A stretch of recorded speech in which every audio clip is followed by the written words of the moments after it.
look back at it and appreciate it, but you never know. And I appreciate that. I remember when you sat down with Chris Berman talking about all that you could look at and go, damn, what have I done? And there's a lot. But in the midst of it, trying to stay present in the present, recognizing that there's not a whole lot of runway left, right? Like, that's important, isn't it, to maintain your spot right here? 100%, man. I got to see my guy Zach Ertz out here today. We both came in 2013. Tight ends forever, baby. I love Zach, man. He had a hell of a run over there in Philly, and he's still doing it today, man. While we're at it, he had a couple of catches. He joined the group with 800. It's only 6 of you that have done that, so we show him his respect. And seeing him, man, and talking to him, man, we're cherishing every single one of these games, not knowing how long we'll be able to do this, and living this dream as a kid every single week and enjoying the stuff, man. So this Washington team comes in, they're undermanned, but they brought energy. Patrick mentioned that with Lisa Salters. He said they had an energy in the first half that we didn't have. You kind of catch your breath in the second half. The second 30 minutes is what you all are all about right now, isn't it? You know it, man, and you know it's the middle of the season. Guys are banged up. Sometimes it takes a little bit more to get things going, and hats off to them for starting fast, man. But I think when you look at how everything unfolded in the first half, my drop turned into, an interception, things like that. Like, it was kind of us dictating how we were playing, and when we decided in the second half to just rally together, match that energy, and play fast, play strong, play physical, man, we ended up putting some points on the board. And Pat made that point with Lisa, like, that's going to happen. But I think what you guys are, you're great at a long list of things, but I think your all's ability to just flush it, and it's a cliche, but next play is what I think you guys are as good at as anybody. Is that sort of a conscious thing? And every single game has its different challenges. You got to kind of figure that out on the run with the guys that are in the building and the guys that are stepping up in positions, knowing we were a little banged up today. So it's just it's always moving forward, but we got the leadership and we got the head coach to be able to get it done versus anybody. So I asked Joe this question, and I asked Troy this question. I'm going to ask you this question. So it's Monday night down in Jacksonville. You guys lose a wild game, and you're 2-3. And I know you guys can tune it out, but you also have the chatter. You hear people talking, man, the Chiefs 2-3. What's going on? This and that. A month later, and I just said to them, you all feel inevitable. Your ability as a group to just hold down the fort until you get everybody back and move forward with the understanding we've lived in this space for basically a decade. What was the month like from Jacksonville to now in terms of where you guys have gotten to as a group? I think the biggest thing is just what do we see in the building? What do we see on the film? We were a handful of plays, like 5 or 6 plays away from being undefeated at that point. Right. And that's what was real from what I saw on the film, and it was all self-inflicted wounds. And from that point on, you circle the wagons, man. We got a lot of people that love this game, that love to come into work and build the chemistry and find ways to get better every single week. And I think Coach Reed does it better than anybody, man. Yeah, but Patrick mentioned you're the head chief, you're the dude, you're the guy that sets the culture around here. What does that mean to you? The idea of being a guy that, in terms of demeanor and play and professionalism, to set the tone for the group. How do you approach that? I'm just the old lucky dog that's still able to do this thing, man. I'm putting on the pads like I'm 15 years old again, man, and I'm loving every single bit of it, man. That's real. Your soon-to-be bride called you a human exclamation point, and I told you, I said I love that because I really believe that's what you are, and that's who you've always been. Baby. But since I've known you, and then you've become a totally different guy because you're a true Hall of Famer at this stage of your life, but you maintain an enthusiasm. How have you done that? Well, like one of my old coaches used to say, either you're a fountain or you're a drain, baby. Either you're giving me life or you're taking it out of me, man. And I like to fuel people with happiness and excitement and get the things fixed that need to get fixed, and at the same time, bring some swagger, bring some excitement, and bring some fun to work. And that's still got some who juice. I am, baby. Still got some juice. Heck yeah, baby. I gotta find a way to get in the end zone a few more times. But other than that, one more time, and then it's you above Priest. I said this on the highlight. I hope the young folks know that Priest Holmes could go, man. You talk about the history of this franchise. I grew up watching that guy with Tony Gonzalez, and even when I came here to Kansas City, I wanted to watch some film on what these guys were all about. What's the kingdom really have in terms of the history?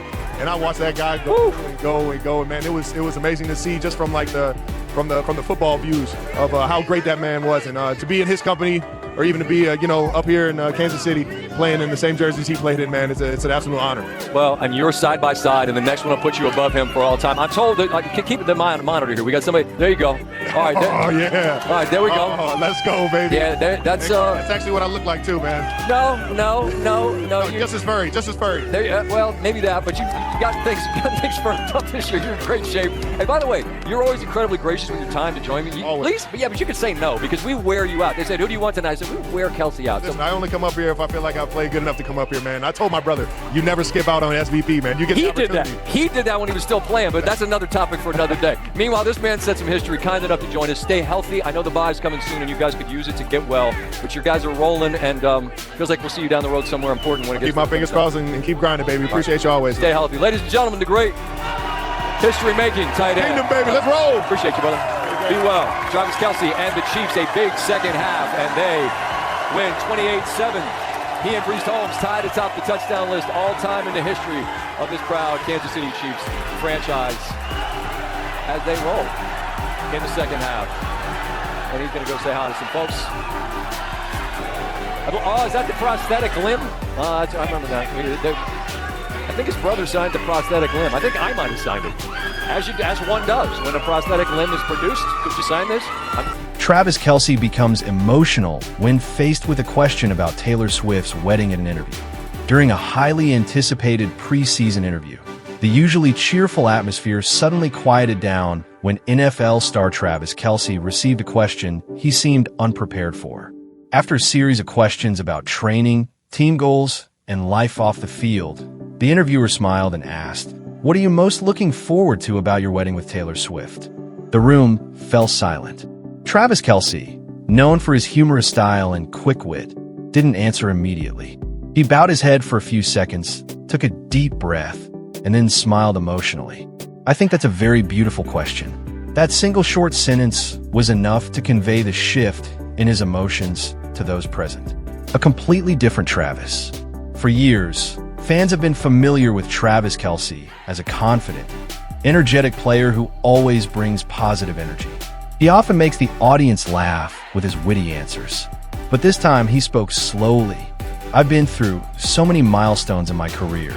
There are games I think I'll never forget. There are trophies I'm incredibly proud of. But if I'm talking about the future, I think family is the thing that will last the longest.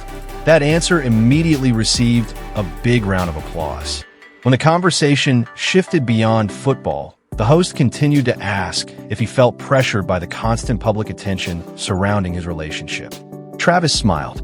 Sometimes you can't control what people talk about, but you can control how you treat the people you love. He said he always tries to keep important moments private because some memories only truly matter when shared with family and friends. A memorable moment. As described in this story, when asked if he had envisioned what his wedding day would be like, Travis didn't answer immediately.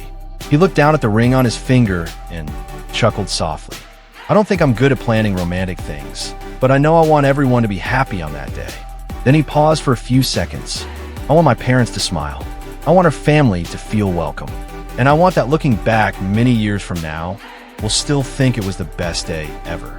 Many viewers said that this moment of silence was the most touching. The host was surprised. The host then jokingly said, "I've never seen Travis Kelce so serious as he is today." The whole audience burst into laughter. Travis laughed along. That's because you're asking about what matters most, simple values. Instead of talking about lavish venues or a grand wedding, Travis shared that what he cherishes most is the presence of loved ones. If there's good music, good food, and everyone is smiling, that's enough. He also said that he prefers spontaneous photos over staged moments.